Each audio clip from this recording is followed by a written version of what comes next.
For pediatric peritoneal dialysis, if the fill volume is less than 100 milliliters, you have to use the Gesco. The Gesco comes in a box like this. I'll take it out of the box. And then the other supplies we need your solution that's ordered for pediatrics that comes from the pharmacy. We need a 4-way stopcock, sterile gloves, and a mask for everyone in the room. So I'm going to do my 1-minute hand wash. Before that, I'm going to put on a mask. Everyone in the room is wearing a mask. Doors closed, fans are off. For the purposes of this video, I'm not going to wear the mask, but normally I would be wearing the mask the whole time. So I'm going to hang my solution up on the AstoFlow here, which is the warmer,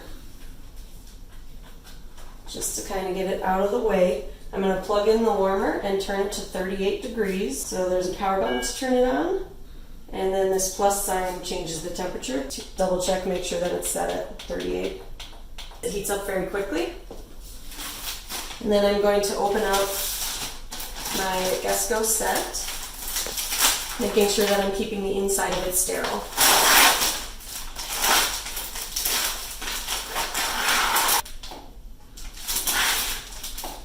And then I'm going to drop my sterile 4-way stopcock onto my sterile field. And then put on my sterile gloves. There are 2 twist ties on the cartridge that you need to remove. One at the top and one at the bottom.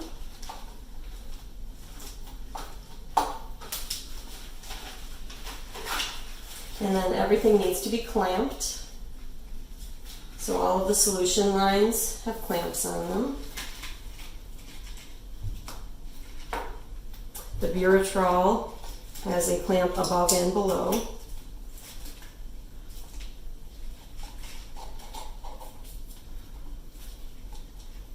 The bottom of the drain bag has a clamp that twists.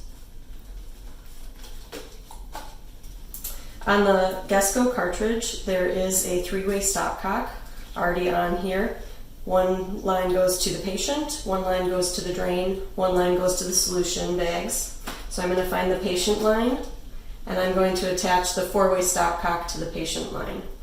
The reason that we put this 4-way stopcock on the end of the patient line is because if we were to need to draw a sample, we can attach a sample bag to the side, or we can also attach a syringe if there was an issue with the catheter and we needed to test it out, or if we needed to pull air out of the system. And then I'm going to hang the drainage bag on the side of the crib. The drainage bag should always be below the level of the baby so that you don't risk putting fluid from the drain bag into their abdomen. And then the patient line you can either hold on to or tape to the side of the crib.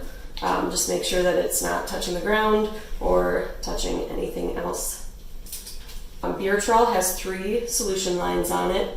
Right now we're only going to use one. We're going to hook onto the 1.5%. But if you have orders to do 1.5 and 2.5, you can use 2. There is also a cartridge that has another Buretrol on it. So a cartridge that has 2 Buretrols if you were to need more solution lines. So now I'm going to fill the Buretrol. So I already clamped all the clamps, so below and above the Buretrol is clamped right now. I'm going to unclamp the clamp above the Buretrol and the solution line, and then break the frangible. I'm going to fill the Buretrol with 80 milliliters of fluid, and then clamp again. And this is going to be what we're using to prime. If you're using a half and half solution, like 1.5 and 2.5, you would do 40 milliliters of 1.5, 40 milliliters of 2.5. Okay, so that's 80 milliliters. So we'll clamp these.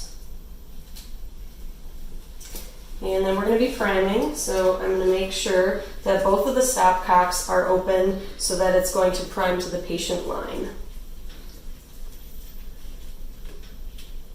Okay, so here's our patient line. And our stopcock is off to the drain bag right now, which is what we want. And we're open to the patient line here. So now we can open the roller clamp below the Buretrol, and that will start to prime the patient line. Priming does take some time. So at this point, while we're waiting for it to prime, we can take the white paper off of the tubing here.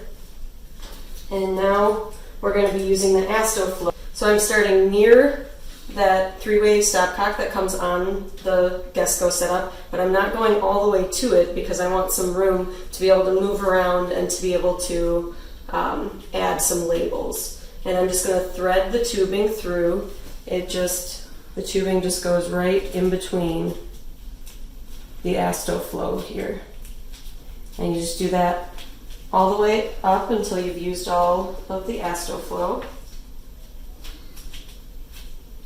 And after we have the tubing all threaded through the AstoFlow, we're going to make labels to make it easier for the floor nurse to see exactly where each line is going. So we'll make one that's for the patient, one that's for the solution, and one that's for the drain. And then we can also make one for our bag up here to say that it's 1.5. Sometimes the floor nurses can get confused by that because the bag does say low calcium 2.5 milliequivalents per liter. And then below that it says 1.5% dextrose. So that can get kind of confusing, but there should also be a label from pharmacy on it as well.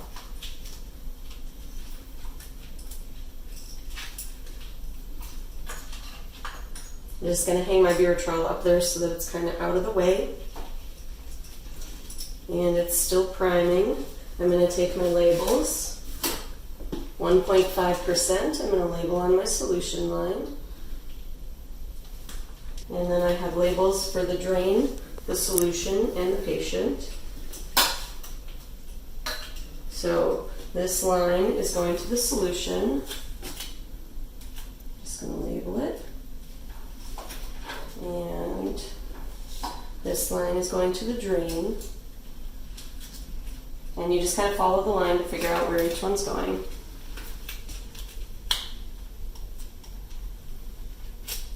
And then this one goes to the patient. Okay, so once it's done priming, you can turn the stopcock so that it's turned off to the patient. You can also turn this one so that it's turned off to the patient. And the buretrol gets closed below. And then if you're connecting to the patient, now would be the time that you can clean off their catheter and make the connection.